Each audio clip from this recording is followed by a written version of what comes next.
السلام علیکم ورحمۃ اللہ وبرکاتہ۔ الحمدللہ نحمدہ ونستعینہ ونستغفرہ ونؤمن بہ ونتوکل علیہ ونعوذ باللہ من شرور انفسنا ومن سیئات اعمالنا، من یہدہ اللہ فلا مضل لہ ومن یضللہ فلا ہادی لہ، ونشہد ان لا الہ الا اللہ وحدہ لا شریک لہ، ونشهد أن محمدا عبده ورسوله، أما بعد فأعوذ بالله من الشيطان الرجيم، بسم الله الرحمن الرحيم، فنجعل لعنة الله على الكاذبين، آمنت بالله صدق الله العظيم وصدق رسوله النبي الأمين المتين المبين الكريم، ونحن على ذلك لمن الشاهدين والشاكرين، والحمد لله رب العالمين۔ تمام حمد و ثنا، تعریف و توصیف اللہ جل مجدہ الکریم کی ذات بابرکات کے لیے ہے، جو خالق کائنات بھی ہے اور مالک شش جہات بھی ہے۔ اللہ جل وعلا کے حمد و ثنا کے بعد حضور نبی اکرم، شفیع امم، رسول محتشم، نبی مکرم، اللہ کے پیارے امت کے سہارے جناب محمد الرسول اللہ صلی اللہ علیہ وسلم کے بارگاہ بے کس پناہ میں درود پاک پڑھیں۔ اللہم صلی علی سیدنا شفیعنا نبینا حبیبنا مولانا محمد بارک وسلم، صلو علیہ صلاۃ و سلام علیک یا رسول اللہ صلی اللہ تعالی علیہ وآلہ وسلم۔ حضرات محترم، آج کی اس محفل میں جھوٹ کی مذمت اس موضوع پہ بیان کریں گے۔ اللہ تعالیٰ کی بارگاہ میں دعا ہے، اللہ تعالیٰ میری زبان پر کلمت حق جاری فرمائے، اور سب سے پہلے مجھے اس تقریر پر عمل کرنے کی توفیق عطا فرمائے۔ جھوٹ بہت بڑا عیب اور گناہ کبیرہ ہے۔ ہمارے معاشرے میں ان گنت برائیاں محض جھوٹ کی وجہ سے پروان چڑھتی ہے۔ جھوٹ بظاہر ایک گناہ ہے، لیکن اس سے ہزاروں گناہ جنم لیتے ہیں۔ جھوٹے آدمی پر کوئی اعتماد اور بھروسہ نہیں کرتا، یعنی جھوٹے آدمی پر نہ کوئی اعتماد کرتا ہے اور نہ ہی کوئی بھروسہ کرتا ہے۔ جو آدمی جھوٹا ہوتا ہے اس کی سچ بات بھی مشکوک اور مشتبہ ہو جاتی ہے۔ جھوٹا آدمی دنیا میں بھی بے اعتبار و ذلیل ہوتا ہے اور آخرت میں بھی عذاب نار کا مستحق ہوتا ہے۔ جھوٹ کی برائی اور جھوٹ کی مذمت کے لیے یہی کافی ہے کہ قرآن مقدس میں متعدد جگہوں پر جھوٹوں پر اللہ کی لعنت کا ذکر کیا گیا ہے۔ اللہ تعالیٰ کا فرمان ہے، فَنَجْعَلْ لَعْنَةَ اللَّهِ عَلَى الْكَاذِبِينَ، تو جھوٹوں پر اللہ کی لعنت ڈالے۔ لعنت کا کیا مطلب؟ اس کا مطلب یہ ہے کہ بندہ جھوٹ بول کر اللہ کی رحمت سے دور ہو جاتا ہے۔ حضرت صفوان بن سلیم رضی اللہ تعالی عنہ سے روایت ہے، حضور نبی کریم علیہ الصلاۃ والسلام سے دریافت کیا گیا، پوچھا گیا، کیا مومن بزدل ہوتا ہے؟ تو حضور نے فرمایا، ہاں ہو سکتا ہے۔ پھر عرض کیا گیا، کیا مومن بخیل ہو سکتا ہے؟ فرمایا، ہاں ہو سکتا ہے۔ پھر پوچھا گیا، یا رسول اللہ، کیا مومن کذاب یعنی جھوٹا ہو سکتا ہے؟ حضور نے فرمایا، نہیں، مومن جھوٹا نہیں ہو سکتا۔ جو مومن ہوگا وہ یقیناً جھوٹ سے اپنے آپ کو بچائے گا، کیونکہ مومن اللہ سے ڈرتا ہے، اس کی رحمت کا طلبگار ہوتا ہے۔ مومن پر لوگوں کا اعتبار ہوتا ہے۔ اگر ایک کلمہ پڑھنے والا جھوٹ بولے تو لوگ اسلام کی تعلیمات پر کیچڑ اچھالیں گے۔ واقعی جھوٹ اتنا برا فعل ہے کہ معاشرے میں جھوٹے کی کوئی عزت نہیں ہوتی۔ حضور کے فرمان کے مطابق ایمان اور جھوٹ دونوں کسی بندے میں جمع ہو، ایسا نہیں ہو سکتا۔ اسی لیے حضور نے فرمایا کہ مومن کا بزدل ہونا ممکن ہے، مومن کا بخیل ہونا ممکن ہے، لیکن مومن جھوٹا نہیں ہو سکتا۔ جو مومن ہوگا وہ یقیناً جھوٹ سے اپنے آپ کو بچائے گا، کیونکہ مومن اللہ سے ڈرتا ہے، اس کی رحمت کا طلبگار ہوتا ہے۔ مومن پر لوگوں کا اعتبار ہوتا ہے۔ ہماری زبان سے جھوٹ نکل جاتا ہو تو ڈرنا چاہیے کہ ہمارا ایمان خطرے میں پڑ جاتا ہے۔ لہٰذا جھوٹ سے بچنا گویا کہ ایمان کو بچانا ہے، جھوٹ سے بچنا گویا کہ ایمان کو بچانا ہے۔ حضرات محترم، ترمذی شریف میں حدیث پاک ہے، حضرت ابن عمر رضی اللہ تعالی عنہ سے روایت ہے، حضور نبی کریم علیہ الصلاۃ والسلام نے ارشاد فرمایا، جب بندہ جھوٹ بولتا ہے تو اس کے منہ سے ایسی بدبو نکلتی ہے جس کے بدبو سے فرشتے 1 میل دور چلے جاتے ہیں۔ فرشتے انسان کی حفاظت کرتے ہیں، ہر انسان کے ساتھ فرشتہ ہوتے ہیں۔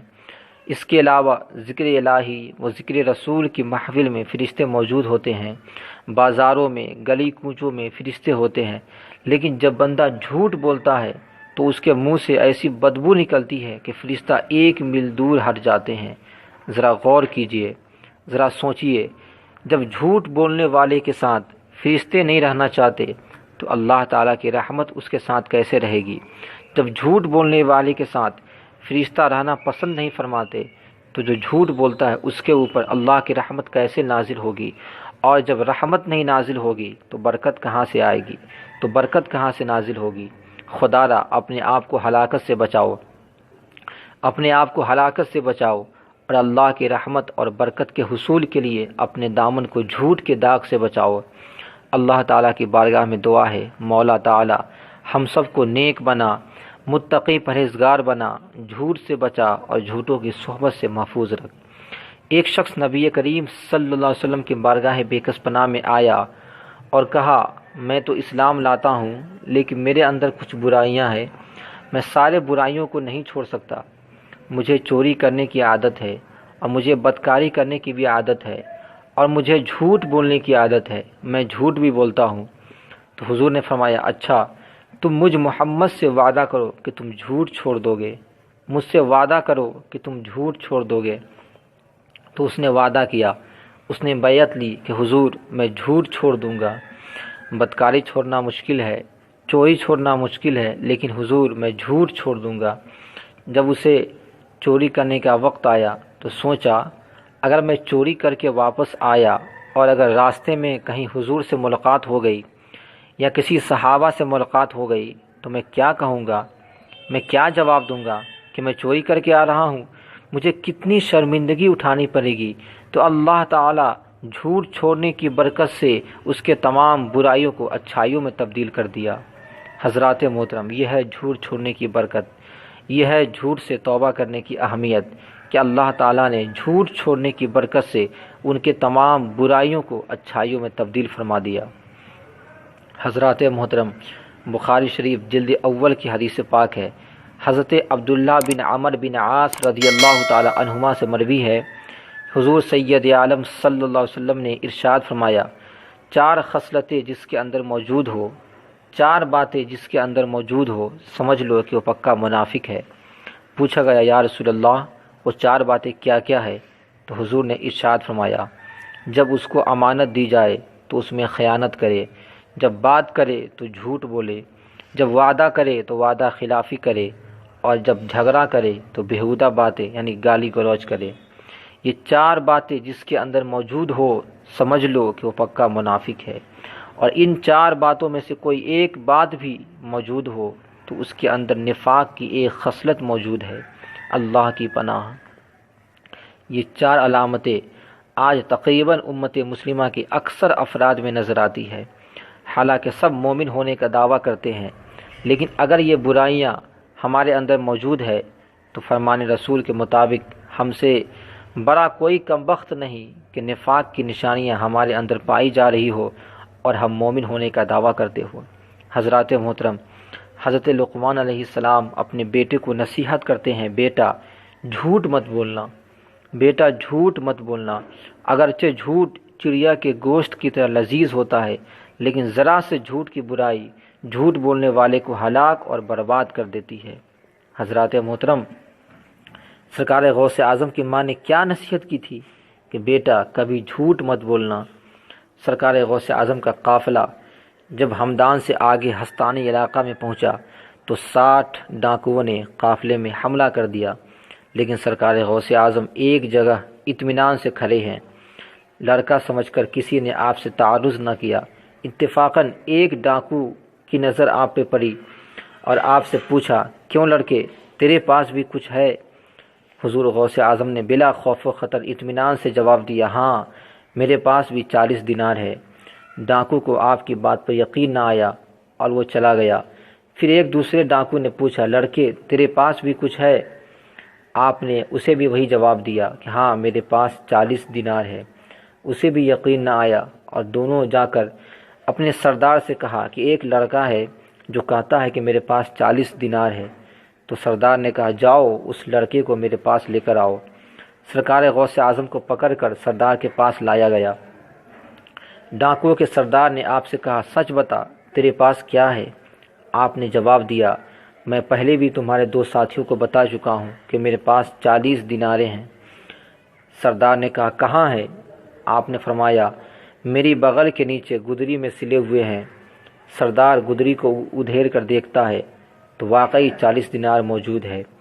ڈاکوؤں کے سردار نے کہا، تمہیں معلوم ہے کہ ہم لوگ رہزن ہیں، ہم لوگ ڈاکو ہیں، پھر بھی تم ہم لوگوں سے نہیں ڈرے اور ان دیناروں کا بھید ہم پر ظاہر کر دیا، اس کی وجہ کیا ہے؟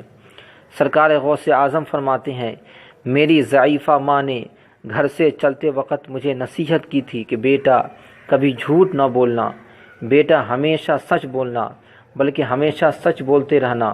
اب آپ ہی بتائیے، 40 دینار بچانے کے لیے میں ماں کی نصیحت کو کیسے بھلا سکتا ہوں؟ اتنا سننا تھا کہ ڈاکوؤں کے سردار زار و قطع رونے لگا، ندامت کے آنسو بہانے لگا اور کہا، بچے تم نے اپنی ماں کی عہد کا اتنا خیال رکھا اور مجھ پر افسوس ہے کہ اتنے سالوں سے اپنے خالق کا عہد توڑ رہا ہوں، اپنے مالک کا عہد توڑ رہا ہوں۔ ڈاکوؤں کے سردار سرکار غوث اعظم کے قدموں پر گر جاتا ہے اور سچے دل سے رہزنی سے توبہ کر لیتا ہے، سچے دل سے رہزنی سے توبہ کر لیتا ہے۔ اس کے ساتھیوں نے یہ ماجرا دیکھا تو ان کے دل پگھل گئے اور سب نے بیک زبان کہا، اے سردار، تو رہزنی میں ہمارا سردار تھا اور اب توبہ میں بھی ہمارا سردار ہوگا۔ سب کے سب سرکار غوث اعظم کے ہاتھ پر توبہ کر لیتے ہیں اور سچا پکا عاشق رسول بن جاتے ہیں۔ یہ ہے جھوٹ نہ بولنے کی برکت، یہ ہے جھوٹ سے توبہ کرنے کی برکت۔ مولا تعالیٰ کی بارگاہ میں دعا ہے، اللہ تعالیٰ ہم سب کو جھوٹ سے بچا، جھوٹوں کی صحبت سے دور رکھ، اور دنیا میں جب تک رکھ ایمان کے ساتھ رکھ، اور دنیا سے جب بھی اٹھا ایمان پر خاتمہ نصیب فرما۔ اللہ تعالیٰ کی بارگاہ میں دعا ہے، مولا تعالیٰ ہمیں بولنے میں اور سامعین کو سننے میں کسی طرح کی کوئی غلطی ہوئی ہو تو ہم لوگ توبہ استغفار کرتے ہیں، استغفر اللہ ربی من کل ذنب واتوب الیہ، اشہد ان لا الہ الا اللہ واشہد ان محمدا عبدہ ورسولہ۔ السلام علیکم ورحمۃ اللہ وبرکاتہ۔